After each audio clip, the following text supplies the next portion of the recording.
Motown Triple is still to come, so keep you right here at Radio Harrow. Also, my Pick of the Week live and Love Song of the Week. So, without further ado, this show is called Be My Guest. Why is it called Be My Guest? Because I do like to invite the occasional guest in. And today, I'm very happy to say that I'm joined by Gaz Reynolds, local entrepreneur, founder of World Domination Records, and also Great Driving School. This guy is not afraid of diversity. So it gives me great pleasure to say, Gaz, welcome to Radio Harrow. Oh, thanks, Steve. It's nice to be on your show. Okay, yeah. So you're a local man. You're Harrow, aren't you? Yeah, I'm based in Harrow, yeah. There you go. There's the connection right there, folks. But plenty to talk about. Incidentally, congratulations. I understand you recently got married? Well, it was recently-ish, yeah. Recently-ish, as in when? Well, it was actually 2 years ago. But, was it? Yeah, but I've only just met you, so is it okay if I say that? So it's new. It's new to you. It's new to me. It's fairly new then. Actually, marriage of any sort would be new to me. But let's move swiftly on.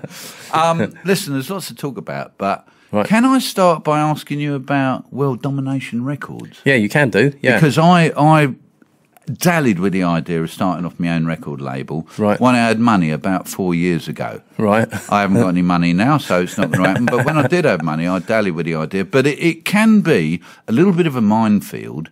You actually entered that minefield. Yeah, I did. Yeah. The reason why is because I couldn't get a record deal, and strangely enough, when I launched my own record label, I actually got 2 record deals, but they were both rubbish. Oh, maybe you were better off being an independent. Yeah, I was, and I literally, there wasn't any plan to it. I just woke up one morning. I'm like this. I just wake up and sort of think. I usually think about something the night before, like a vlog series, which I'll probably mention later on. And I'll literally think about something the night before, and then the following day I've started it. And I usually don't have any knowledge or... But you just thought, I'll take the bull by the horn. Yeah, that's it. The whole idea of World Domination Records initially was because I wanted to I wanted to basically get my own music out. I was writing songs and I wanted to get them released. So I started off releasing them on vinyl, then CD came along. So I thought, well, I need an imprint, so I set up my own record label just for that purpose, just to release my own records. And then the digital era came along, iTunes came along, and so I managed to pitch myself to a distribution company in New York, which is called The Orchard. They're the largest music and film distributor in the world now. And I very luckily got a lifetime worldwide distribution deal with them. So that means that... That's brilliant, isn't it? Yeah, well, all my records come out literally everywhere around the world.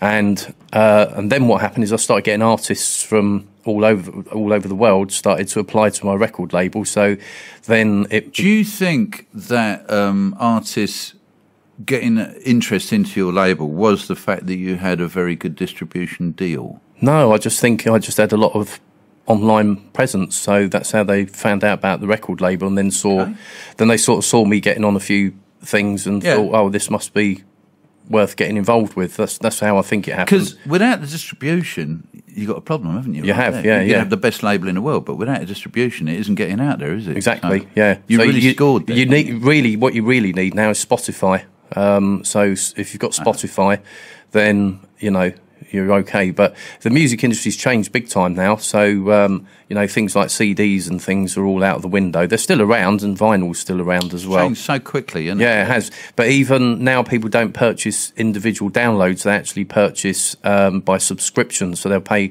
say, £10 a month to Spotify or Apple Music, because iTunes wasn't making any money eventually because of Spotify. So then they had to launch, Apple launched Apple Music. So it's monthly subscription like Netflix, really. You pay per month, and then you can download X amount of tracks. So that's basically how the music industry's gone now. Right, yeah. I wonder if, is there levels of subscription? Like you can pay the premium one and download everything till hell freezes over? Or? Yeah, I think there is. I think the basic packages is what most people go with, sort of £10 or $10, whatever.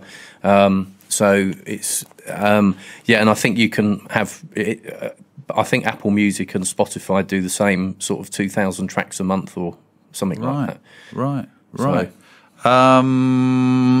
Let's talk disco, if we may. Okay. I happen to know that you have met and certainly worked with certain names in the disco industry. Yeah. Legends like Viola Wills. That's right, yeah. Legends like Pete Burns of Dead or Alive. I didn't actually, strictly speaking, work with Pete Burns, but I actually met him quite a few times. Tell me about that. How did you meet him first? Well, the very first time I met him, I was a big fan already. It was around about the time that Spin Me Round was about to come out, and I owned a market stall in Portobello Road in Notting Hill Gate. You spin. That's it. Yeah. That's it. Yeah. And he came and bought a pair of curved round sunglasses from my stall, which ended up being on the front cover of the 12-inch version of You Spin Me Round Like a Record. So that was the first time I met him, and he was really, really nice. And then I ended up in the music industry anyway, so our paths crossed quite a few times. So I became sort of friends with him. And I've just recently, after a very bad health problem from last year, decided to launch a vlog series online. And I've just done a vlog about how I met Pete Burns. And can I ask you something? Yeah. Vlog. Yeah. So this might be a stupid question to all you techno people out there, but vlog, is it like video log? That's what it is. Yeah. Okay. So basically, a video, well, a blog is, something that's written, and then what happened is somebody come up with the idea, I don't know who, of vlogging, which is blogging but in video. So basically the whole idea of vlogging is that it's just like a little video diary. So it's like an audio and video at the same time. That's right. Notebook, diary, as you say. But it's basically associated with YouTube. So YouTube's the number one, well, it's the second largest search engine in the world, and it's the number one platform for promotion, because video's the way that it's going. I mean, I never even switch the TV on anymore. I just go on YouTube or Netflix. Yeah, do you know what? I don't watch the telly either. No. I used to a bit back in the day, but yeah, I don't know. TV is it's dying. It's starting to it's definitely trailing a bit, isn't it? Yeah. Now, I did mention when I introduced you that not only are you the founder of World Domination Records, but also GR8 or Great Drive. Yeah, Great Drive. Can I ask you about that? Great. You're a driving instructor. I am. A bona fide driving instructor. Yes. The reason why I became a driving instructor is because the music industry is a very fickle industry, as I was just mentioning. It's all changed. It's all changed. So, I decided to. I used to be a social worker, and then I decided to get into something a little bit more regular, and I thought, well, I don't really want to work as a social worker anymore. And I always remembered my driving instructor saying, you might want to do this one day, when I passed my test. So it stayed in my mind. So I just went for it. One day I woke up and I thought, I'm going to train to be a driving instructor. And then what happened, I got very lucky last year. In fact, actually a couple of years back, it all started, where Nick Ferrari heard about me on LBC Radio, so he hired me for an hour show. Nick Ferrari. Nick Ferrari hired me for his breakfast show to come in and do a road safety show. It was all tongue-in-cheek, so it was sort of like a Top Gear style. Okay. But it had a serious side to it as well. Well, yeah, naturally. Yeah. And then what happened off the back of that, I started getting loads of TV shows. So I've now become, you might not know this, but this is my other thing. This is why I started. Do tell. This is why I started this vlog series up, because after a health issue that I had last year, I wanted everybody to know about the sort of things that I do, and I wanted to sort of share it online. Oh. So my driving school is just a small part of my life. But what happened is last year I started getting on lots of television shows, including this show called Dawn of the Driverless Car, which is on BBC Two Horizon. And then what happened is Alan Carr heard about me, so I was hired to be on his new show called I Don't Like Mondays. Really? Yeah, but I also, at the same time, around about all that was happening, I had 2 documentaries made about me as well. One was on Channel 5, and one was on an Irish TV company, TV station, sorry. And also I ended up having 2 interviews on Big Review TV, and one of them was actually shot here. In this particular studio. That was actually, I think, a year and a half ago, and that's had one of the interviews had 90,000 views. So, blimey, online, yeah. That's a lot of punters, isn't it? Yeah. So I officially became the most televised driving instructor in the UK. So you know, that was something nice. But then, no, it's great. Yeah. But then it all went wrong last year. I suddenly got sick, and I didn't know what was wrong with me, and I ended up, funnily enough, well, we're just below Northwick Park Hospital, and I ended up in Northwick Park Hospital with sepsis. Sepsis, do you know, that's something that I've heard about recently. In the social club, at the back of the hospital, there's a friend of mine in there, and a young lady, and she lost her father only on Monday to sepsis. It's a killer. So, and that is, just explain what exactly is. Well, I didn't even know that what I had. I woke up one morning, I just thought I had a stomach bug, and so I just carried on running my driving school, my record label, and then what happened is I just got sicker and sicker and sicker, and 3 weeks down the line, I ended up in Northwick Park Hospital, and I was 2.5 hours away from death. Which is 2.5 hours away from death? Yep. You don't really want to get any closer than that to death, do you? No, and I didn't even know what sepsis was until they actually explained it to me. And it's basically blood poisoning. Yeah. It's blood poisoning. Yeah, so it is an infection. And what we're going to do, Gaz, we're going to break for a track, and we're going to come back, because this is a serious issue that I want to talk about more. Okay. But you mentioned Northwick Park Hospital. Yep.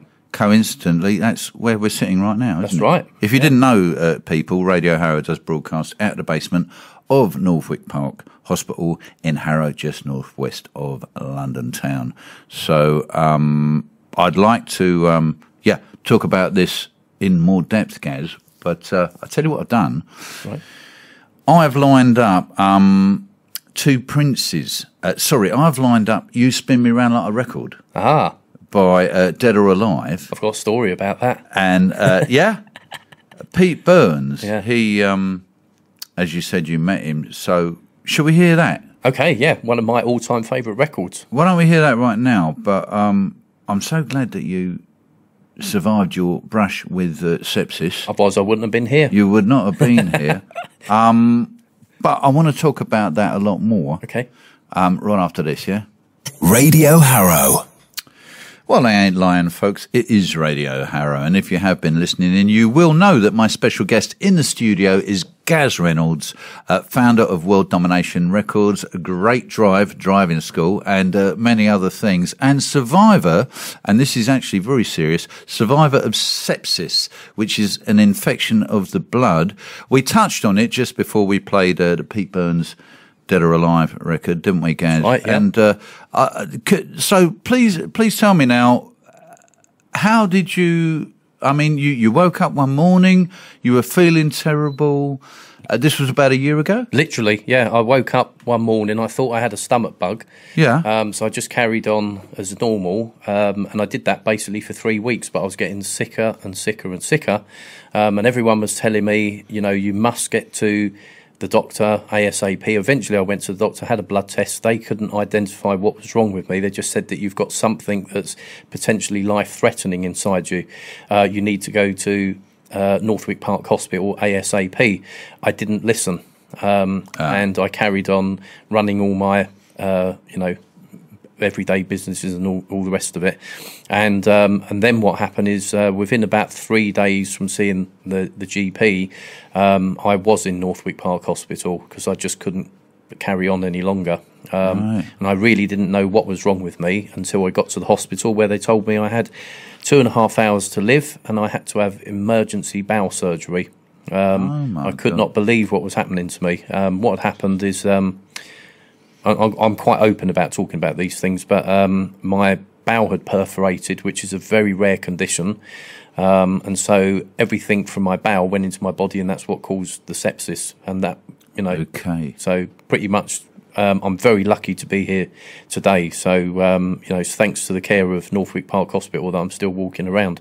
Yeah, I was on a life support machine for a month. Wow, really? Mm. But I did have some nice goodie bag stuff sent up to me from Radio Harrow, by the way.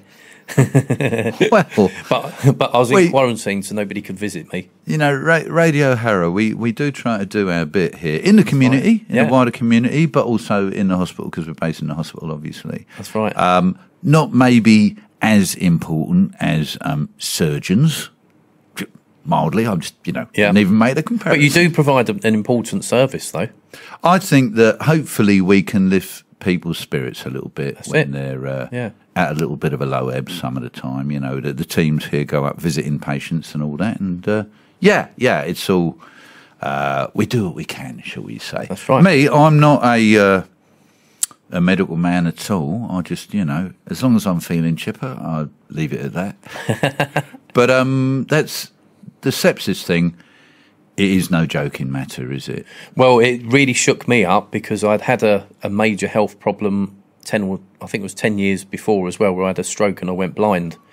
And I was in Norfolk Park Hospital for that as well. No way. Yeah, I've had a lot of stuff happen to me. So you survived a stroke? Yeah, and they told me that I'd never see again. And I said, watch me. Literally, I'm stubborn like that. So, I overcome all of that problem, and I've well, I tell you what, stubbornness can pay off, can't it? I'm half Irish, and that's the stubborn side of me. Well. I blame me dad. Oh yeah, my old man was Limerick City. Oh right. Yeah, so it isn't my fault, folks. But basically after that major health problem, that's why I launched this vlog series, which I call the G Log. So I've taken the vlog, the V part, and put G on there because it's the Gaz vlog. GV, I see what you're doing there. The Gaz vlog. Yeah, and basically it's like a daily diary of my life. So and I wanted to. I've already done a vlog on sepsis and what happened to me, and I'm actually going to be doing one on. I'll tell you what we're going to do, Gaz. We're going to talk about the G vlog very shortly, if you'll stick around. You okay for time? I've got 2:45 right now here at Radio Harrow. You okay to stick around for a little while, good. Gaz? I'm good to stay. Good. Loads of stuff to talk about. If you have just tuned in, folks, my guest in the studio, Gaz Reynolds, local guy. When I say local, we are Radio Harrow, and he lives in Harrow. So there you go. Don't get much more local than that. Entrepreneur, survivor in more ways than one, and lots to talk about. Not least, new album coming out. Is that right, Gaz? Yeah. Well, I've got a new album out at the moment called the Wedding Album. Right. But something I didn't tell you about is this is a world exclusive now. we need a drum roll. Hold that thought. Children, keep it right here at Radio Harrow. We're going to have that world exclusive right after. Do you like Motown music? Yeah, I do, yeah. Okay, because we have a regular feature here, the Motown Triple. And the ingredients are simple. You play 3 tracks back to back. There you go, 3 in a row from that great Motown stable. From Pinner to Queensbury. From Green Hill to Ruislip. This is Radio Harrow. Baby Marvin Gaye. I think that was written by Holland Dozier and Holland, those guys that were responsible for writing so many of them Motown hits. So, back with my special guest, Gaz Reynolds. And how you doing over there, Gaz? I'm okay, thank you. I'll tell you what, it's a lovely Sunday afternoon out there, this 1st of July, so hot, but it's really hot. But I've been enjoying having a little... Oh, I'll tell you what I'll do, Gaz. Yeah. I'll put your mic up. Okay, thank you. That would be nice. You can hear me now. I do like a one-sided conversation as long as it's on my side. I do apologise, Gaz. That's okay. No intention there, mate. So, now, you mentioned your current album is the Wedding Album. How did that come about? Well, I got married a couple of years ago overseas. Unfortunately, I've had to leave my wife there in another country. It's a long story.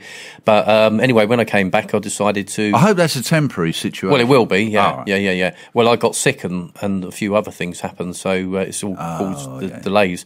But basically, what I did is to celebrate the wedding, I decided to release an album called The Wedding Album. So that's out on release at the moment worldwide, and you can get. Is that a selection of your original music? It is, but it's I've written all the songs myself, and then some of them were old songs which I reapproached. So we did new versions of them, brought them all up to date. Sometimes it's good to revisit an old tune. It is actually, yeah, but sometimes you can do it to death as well. That's the problem. Find a balance there. Yeah, yeah. So, but you've got a new album, I believe. Yes, well, because I've launched this daily vlog series called the G Log, what I decided to do, I was trying to come up with ideas for content, and I thought, hang on a minute, I own a record label, and all the music that's being used on the vlog series I actually own. So I've either written the songs myself or my artists have written the songs. So I came up with this idea, which has never been done before. It's a world exclusive, as I mentioned earlier. We're actually releasing a vlog album worldwide, so all the tracks that are featured on my G-Log series are actually going to be on an album which is going to be released around the world. So I believe, as no one's ever done that before, I believe it's going to be like really, really big news. Right. So yeah, so you're talking about a whole a world first, really. It is a world first, yeah. Wow, that's pretty impressive. I tell you what, I've got a track teed up here, Some Forgive. Okay. Now, you've written this, right? Yeah, I have written it, yeah. And this is a track from the forthcoming album? It will actually be on the G-Log album, but it's also on the wedding album, so I get double bubble out of it, really. Okay. You see, this guy is a businessman. There's no flies on Gaz. You can just see where they've been. I'm joking, of course. There's no flies on this boy. I tell you what, Gaz, we're going up to the news. Let's see what's going on in the world. Just before that, let's have a bit of Some Forgive, this original track from your forthcoming album. You okay if you have a little chat after the news? Yeah, that's fine. All right, here we go. Gaz Reynolds, Some Forgive. Some forgive, but I can never forget. Take my love, but only with regrets.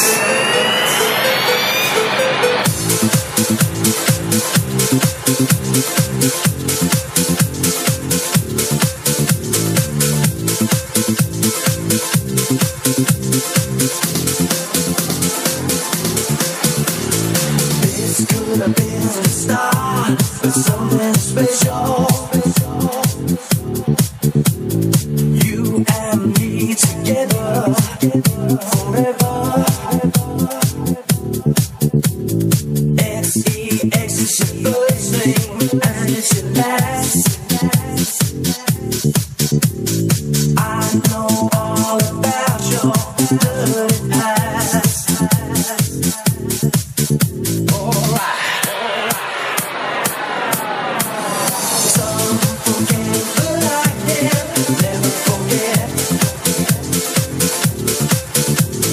Some forget, but I can never regret.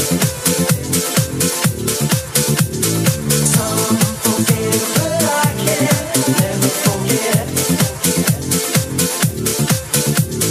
Take my love, but only. From Kingsbury to Northolt. From Hatch End to Sudbury.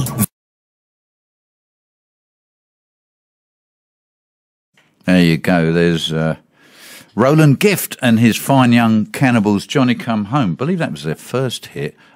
You might correct me if I'm wrong there, Gaz. My guest in the studio, if you're only just tuning in, folks, and why are you just tuning in? Been on air since 2. However, don't worry. You know why you don't need to worry? We have a listen again service. Oh, yes, we do. Go to radioharrow.org and there's a big button on the homepage called Listen Again, and all the shows that have happened in the last 6 weeks are listed there for your delectation or even listening. So you just click on the show you want and you can hear it all again. But Gaz Reynolds is in the house, as we say. How you doing, Gaz? I had a record out called In This House. In this house? Yeah, you did. You had actually quite a hit with that one, didn't you? Yeah, and Viola Wills, who was the, well, technically speaking, the original disco diva. Yeah. Yeah, she was a very good friend of mine, and she actually sang on the song with me. And we had Did a she? big hit with that. I'm impressed by the fact that you've even met Viola Wills, but Became very good friends with her. she's like a proper star. Wasn't Yeah, she? she was mega. Did she have, all right, and we're coming on, we're gonna get right back to where we started from? I don't remember her singing that one, but she may well have done. Well, after me singing that, I don't think she sang it like that anyway. No, she probably sang it a little bit better than that, marginally, I'm guessing. But so she sang on In This House, which is... Yeah, what happened is I wrote the song In This House. I was in the studio and I said to the engineer that I felt there was a it needed a female vocalist doing sort of like a vocal part, and he said straight away, well, how about Viola Wills? And I said, what, the Viola Wills? And he said, yeah. He said, I'll introduce you to her and see what you think. And we hit it off, and so she ended up on the record. In fact, she sang on 2 of my records. Wow. So, yeah exciting news. And that one went a power rotation around America on radio, so it became a big radio hit. Right, yeah. Actually, I remember that when that was out there. Yeah. So, in your line of business, in our line of business, occasionally we do have the good fortune to... we have a little bit of crossover in Roland Gift, don't we? That's right, yeah. Because you've met Roland Gift. And you've interviewed him. I've interviewed Roland on the phone right here at Radio Harrow. I believe that one's still available on the website. If you want to listen again. Yeah. There you go, folks. Yeah. I'm a major fan of Roland Gift, and he's still going now, touring. But how I came across him was it was pure chance, actually. I was waiting for a bus in Shepherd's Bush, and he was at #1 with that record that you just played, and he was cycling past on this rickety old bike, and I was thinking, surely that guy's got like millions of pounds because he's at #1 at the moment. He was cycling on this old bike, so I don't know if he'd got his royalties at that point. No, in the music industry, probably not. Yeah, it's the guys that are actually performing and singing the records. All I'd like to say, without putting my neck too far into the noose, is that other people sometimes make a few pennies more than they actually do. That's right. But, hey, we're not here to judge here at Radio Harrow. So, listen, Gaz, I'd like to say thanks for coming in. Thanks for having me. It's been great. No, really enjoyed it. The pleasure's all mine. I'm so glad to hear that it was quite scary, actually, hearing your story about sepsis. And that was very scary. That was the scariest time. It just crept up on you out of the blue, yeah. And then I was attached to machines and all kinds of stuff. It was terrible. I've actually got a friend in Norfolk Park Hospital at the moment who's very sick. I just visited her earlier today, and it just reminded me of what I was like last year. Oh, well, I do hope... She's in the same state, unfortunately. Is that a guy or a young lady or what? It's a lady. She's not young, though. It's a lady? Okay. Quite elderly. Well, let's hope that all turns out for the best, Gaz. Fingers crossed. I wonder if I may... I've got a message here. Is it all right for reading? Yeah, sure. Yeah. Listener up there in Peterborough, and I did throw it out there at the start of the show, folks, what's on my mind. I always throw out what's on my mind this week, and this week I'm talking about bottled water. Why would you buy bottled water?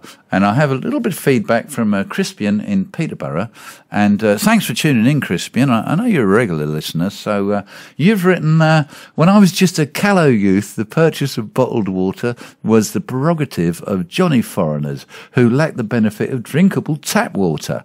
The idea of buying bottled water in this country is simply unconscionable.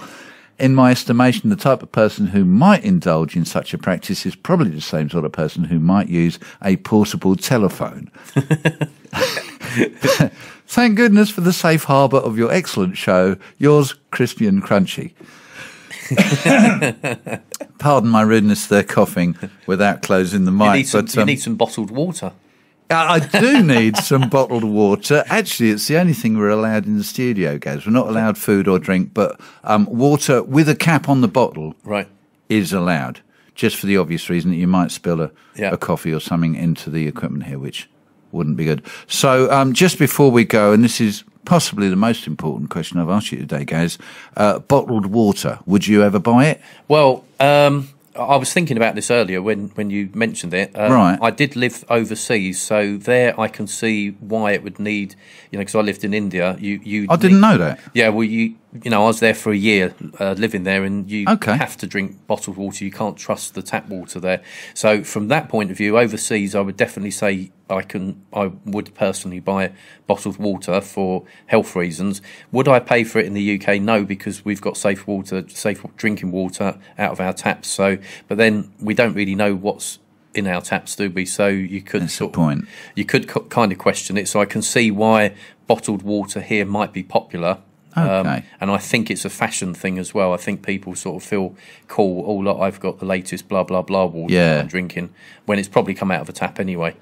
Now you said it, I wonder if I could improve my status and image by finding out what is the hippest label in water and buying just one bottle and then just keep refilling it off the tap so that when I'm on the tube on the way to my part-time day job, I can appear very cool. That's it. That's what you've got to do. Well, cool-ish for an old geezer. What do you think? You are cool. You're a very cool guy. Thank you very much, guys. Listen, we're going to get out of here. I don't know if you recall a band, you know, in the 90s or late 80s, early 90s, there was a soul revival. I suppose I'm talking 80s more than 90s, and I'm sure you were knee-high to a grasshopper at that time, Gaz. But a band called Lynx featuring... what was it featuring? David Grant. That's I remember David Grant. David Grant, lovely soul singer, still doing the rounds, and he had the band Lynx at the time. And here's a good summer sound that I was reminded of recently. Gaz, I'd like to say thanks very much for coming. Thanks very much for having me on. And see you all again. See you again soon, hopefully. I hope so. You're looking well. Do stay keeping well, won't you? I'll try.